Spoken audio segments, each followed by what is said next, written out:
The stove went out around 3 this morning. I don't know the exact time. I stopped looking at clocks in November. You feel the cold come in before you're fully awake. It arrives in your sternum first, a specific weight.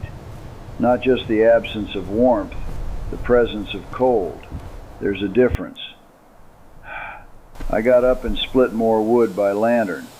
Outside in my long johns, temperature somewhere in the teens. My hands were shaking, not from fear, just from cold. The blood takes longer to get there than it used to. I've noticed that. The blood has its own schedule now. And I'm standing there swinging the maul, and I'm thinking about hands. I keep thinking about hands lately. I funded medical school for 5 people. Thomas, my oldest. Northwestern, class of 2005. $340,000 total over 4 years. I wrote the checks. Daniel, my second son. Johns Hopkins, cardiac surgery fellowship. $180,000 in loans he'd accumulated that I paid off without telling him. He didn't know I'd done it until it was done. Elena, Thomas's wife, dermatology. $60,000 in student debt plus her practice startup costs. Sonia, Daniel's wife, pediatrics. I covered her operating costs for 18 months while she built her patient base. And Marcus, my nephew, my brother's boy, dental school, University of Illinois, 80-something thousand. He sent me a card when he graduated. One card. He moved to Tampa. I've seen him once since then, at my brother's funeral. He brought a date I didn't catch the name of. 5 people, combined somewhere over $1 million. I stopped tracking the exact number around year 12 because the tracking made me think about something I didn't want to name. My name is Raymond Kowalski. I'm 69 years old, and I am the reason 5 people have medical licenses who no longer have my phone number. I grew up in Gary, Indiana. You know Gary? Steel mills, smoke, a particular kind of discipline that city puts in you, a blue-collar discipline, which is different from the discipline people talk about in motivational contexts. In Gary, discipline wasn't a value, it was physics. You showed up because the alternative was disappearing. My father ran pipe at U.S. Steel for 31 years. He never complained about it. I don't mean he was stoic. I mean the concept of complaining about your situation genuinely did not occur to him as an available option. You worked, you came home, you fixed things that needed fixing, you started again. He had this watch, a Bulova Accutron, 1978, gold. He wore it on the job every day, which was absurd. The watch cost more than he made in 2 months, and he was working in a steel mill. But it was his father's before him, and his father had worn it, and that was that. When he died in 2001, I put it on his wrist in the casket. Then I thought about it for 2 minutes, and I took it off again and put it on mine. I told Claire I couldn't explain why. I still can't. It's on my wrist right now. Scratched past what any jeweler could fix. Still running. I started Kowalski Mechanical Services in 1979, 22 years old. A van, a set of tools my father gave me, and that Gary discipline. We did HVAC, heating, ventilation, air conditioning, mechanical systems for large buildings, hospitals mostly, universities, municipal infrastructure, the systems nobody sees, the systems that make the visible systems possible. I want to explain something about hospital HVAC, because it matters to what I'm about to say. When a surgeon operates, the air in that room is not incidental. It's engineered, filtered in sequence, pre-filter, high efficiency, HEPA, ultraviolet in some systems, positive pressure differential so contaminants from the corridor can't enter, temperature and humidity controlled to within 2 degrees because surgical instruments and exposed tissue have specific requirements, redundant air handlers so a primary failure doesn't cascade. All of this, every filter, every handler, every gauge, every pressure reading, every commissioning report, was designed and built and maintained by people like me. People who started with a van and tools. People who spent decades on job sites in spaces the surgeons never went. The surgeon walks in, breathes the air, operates. The air is just air. I built HVAC systems in hospitals across Cook County, Lake County, Indiana University Health, the City of Chicago, Municipal Building Inventory. At peak, Kowalski Mechanical had 280 employees. I had contracts I negotiated in rooms with lawyers, and I never had a law degree or a business degree or anything past my GED and a mechanical aptitude test I took at 19. I built it from knowing how systems work, how air moves through a building, where the pressure differentials are, where the failure points are, where the redundancies need to be. My first $1 million came in 1993 from the Cook County Hospital System contract. 14 months, 19-hour days. Claire raised our boys during that stretch. She was the visible parent. I was the engine in the background. Thomas was 12 that summer. He played baseball. I don't know what position. I saw one game. But I told myself, this phase is temporary. Once I establish this, things will normalize. I said that for 27 years. When Thomas applied to Northwestern Medical School in 2000, Claire brought me into the conversation at the end. Dad, it cost $340,000 over 4 years.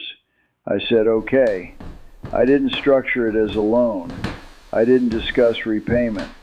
I wrote the checks over the 4 years because that is what you do when you can. When your son wants to be a doctor and you have the money, you make that happen. That's what it was for. The whole point of having built something. When Daniel was at Hopkins, and I found out through Claire that he'd accumulated loans, he hadn't told me, didn't want to ask. I called the servicer directly. $180,000. I paid it in 2 installments. Daniel called me when he found out. He was moved. The way he said it on the phone that afternoon, I still think about it. He thanked me in a way that got at something real. I was standing in my shop listening, and I thought, this is it. This is the return on it. This call, right here. That feeling lasted about 3 months. Then Daniel went back to Hopkins, and I went back to job sites, and the accounting continued. Elena's debt. Thomas came to me about that. He framed it carefully, like he was asking a favor instead of telling me what he needed. I paid it. Sonia. That one I offered before she asked.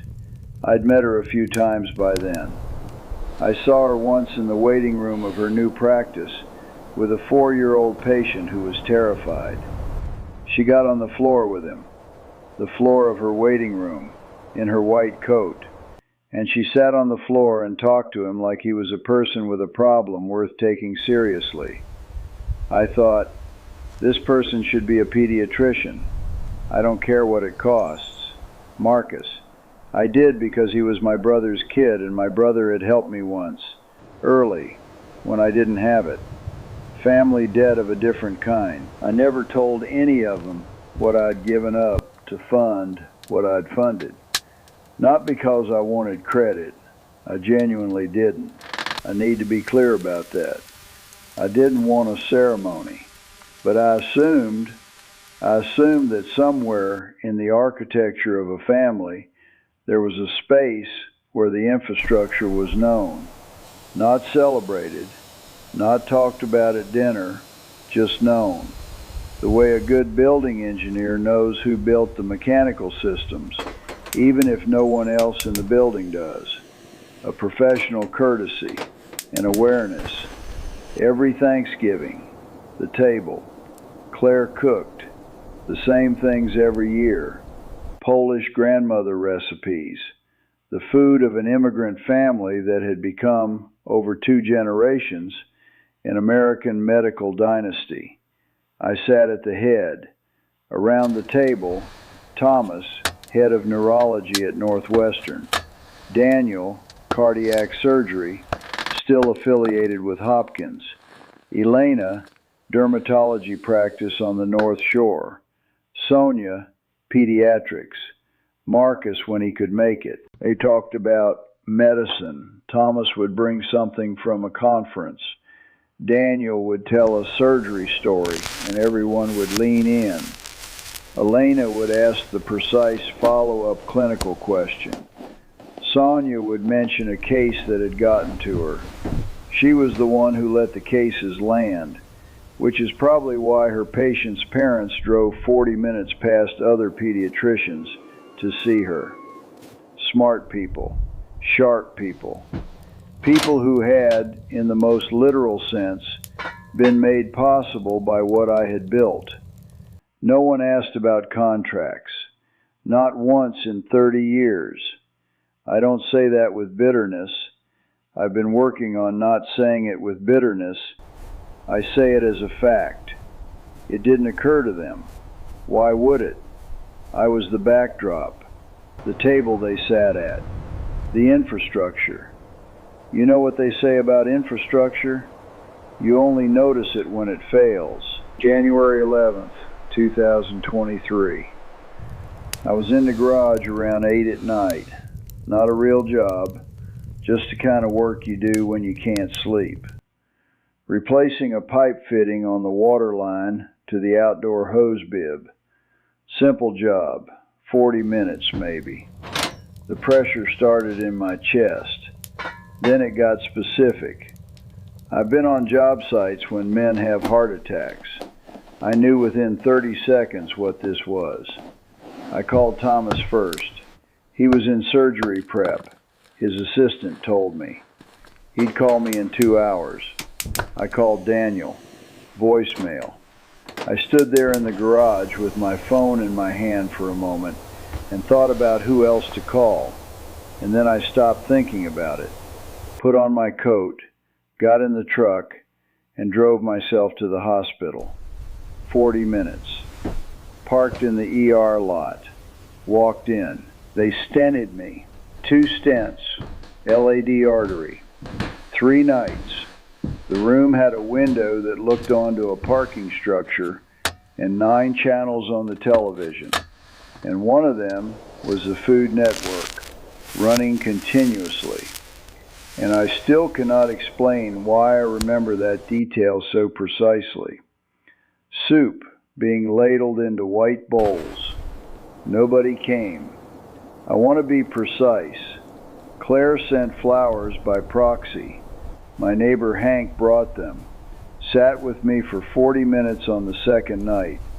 Didn't say much. Looked at the Food Network for a while and shrugged at it, and I almost laughed. That was the most human company I had in 3 days. Thomas called back that evening. He used the right words. Dad, I should have come. I'm sorry.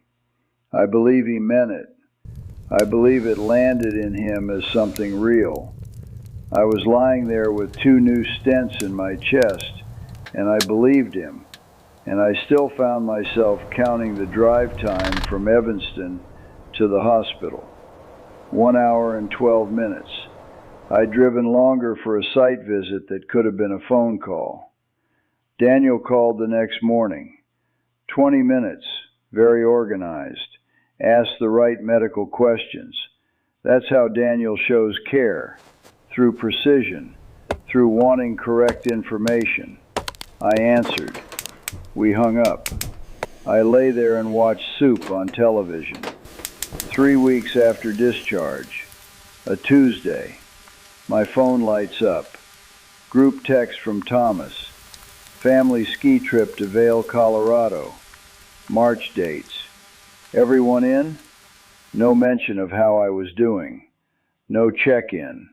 No, not even a, how are you feeling, by the way? Just Vail. March. Everyone in? I read the text.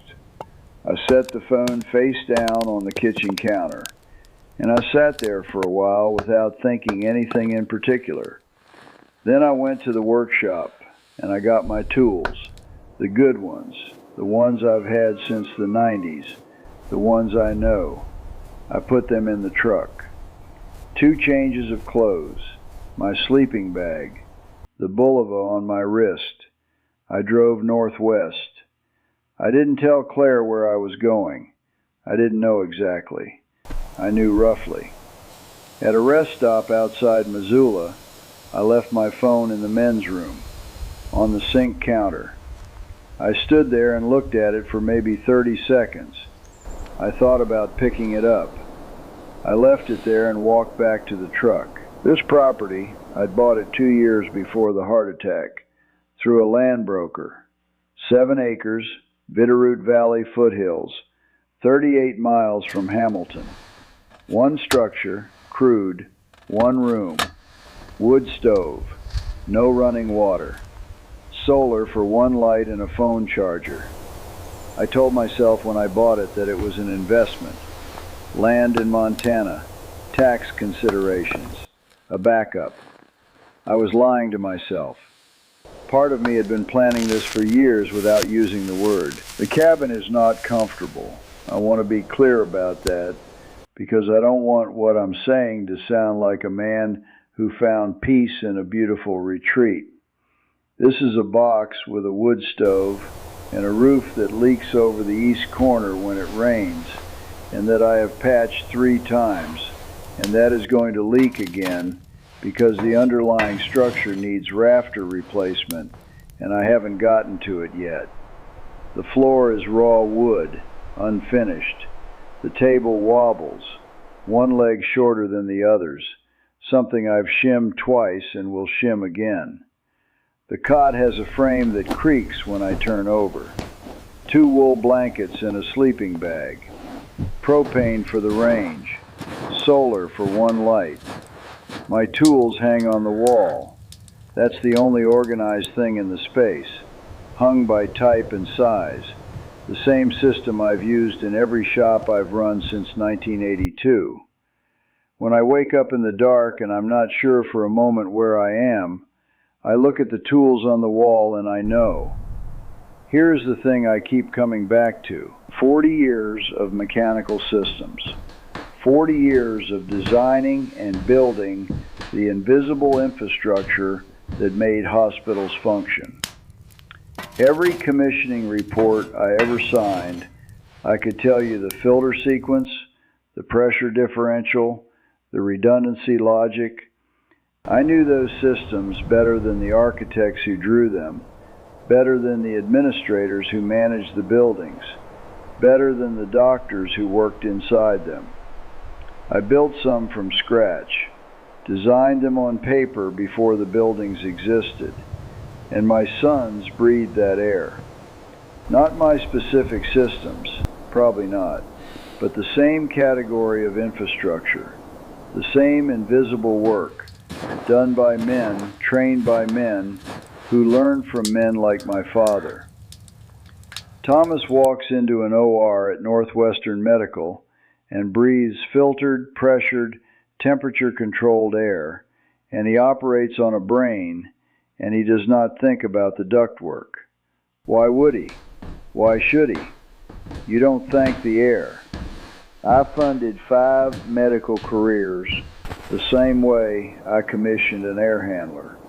I made sure the system had what it needed to function. I didn't need credit, didn't want a ceremony. I thought, and this is the part I've had to sit with up here in the cold, 14 months of sitting with it.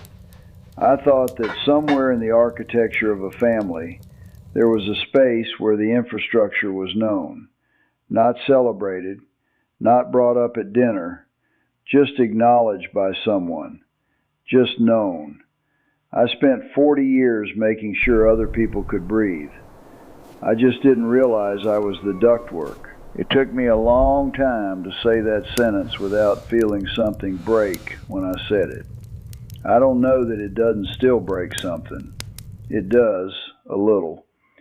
But there's also something that feels like accuracy, the right word for the right thing. I built systems. The systems worked. The people inside them breathed and operated and lived and moved on. That's what systems do. That's what they're for. I wake at dawn, go outside, check the perimeter. I do this without thinking, the way you'd walk a job site first thing in the morning. Montana in early March is specific.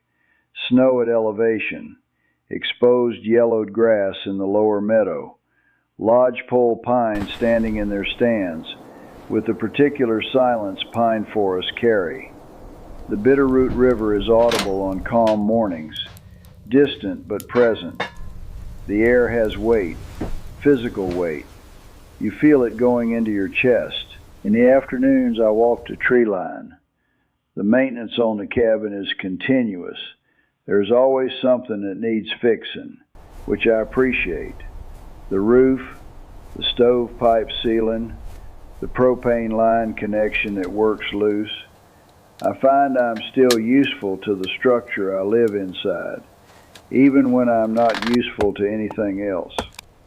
Around month 3, I started seeing wolf tracks, single animal, coming from the north tree line toward the cabin, circling, returning, every 2 or 3 days. I knew what they were. I grew up reading my father's hunting magazines, and besides, there's only one animal in the Bitterroot that walks like that. I didn't see him for another 6 weeks. Then one midday, I was coming back along the creek line, and he was just there, 30 feet away. Gray timber wolf, bigger than I'd expected from the tracks, sitting at the edge of the pines watching me. I stopped. He didn't run. We looked at each other for a minute, maybe longer. Then he turned and went back into the trees. He comes most days now. Sometimes early morning when I'm at the wood pile. Sometimes midday. He'll sit at the tree line, 20 feet sometimes once I think closer, and watch. He doesn't approach beyond a certain distance. He doesn't want anything from me. I've watched him hunt once, far off in the lower meadow, moving through yellow grass. He feeds himself. He has no agenda here. I call him the gray one. I don't give him a name.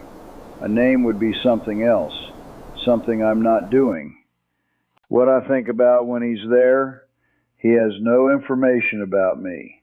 He doesn't know about Northwestern or Johns Hopkins or the Cook County contracts. He doesn't know about the Thanksgiving tables or the ski trip group text or the heart attack or the 3 nights with the Food Network and the flowers from a neighbor. He has no idea about the Bulova Accutron or a stent or an HVAC commissioning report. He has no idea that $1 million passed through these hands on their way to becoming 5 different medical careers. He is just a large gray animal in a large gray landscape, and I am another animal that has stopped representing a threat, and neither of us is a transaction to the other. That is the clearest relationship I have had in 30 years. I don't say that to be dramatic. I don't say it with self-pity. I say it with the same flatness I use when I read a pressure gauge. That's the reading. That's where the needle is. He was there this morning while I was splitting wood by lantern at 3 in the morning after the stove went out. I could see his shape at the tree line, but not his eyes. I kept splitting. He sat there. After a while he was gone, and I brought the wood inside and rebuilt the fire and made coffee on the propane range and sat down at the table that wobbles. The bulova on my wrist. Gold. My father wore it running pipe at U.S. Steel for 31 years, and it survived that. I wore it signing contracts and commissioning hospitals and writing checks, and it survived all of that too. Still running. Still absurd in this context. Still gold in the dark of a one-room box at the edge of the Bitterroot Valley. I think about Thomas sometimes. I think about whether he called back after the rest stop outside Missoula, whether he got the no service message or the disconnected message.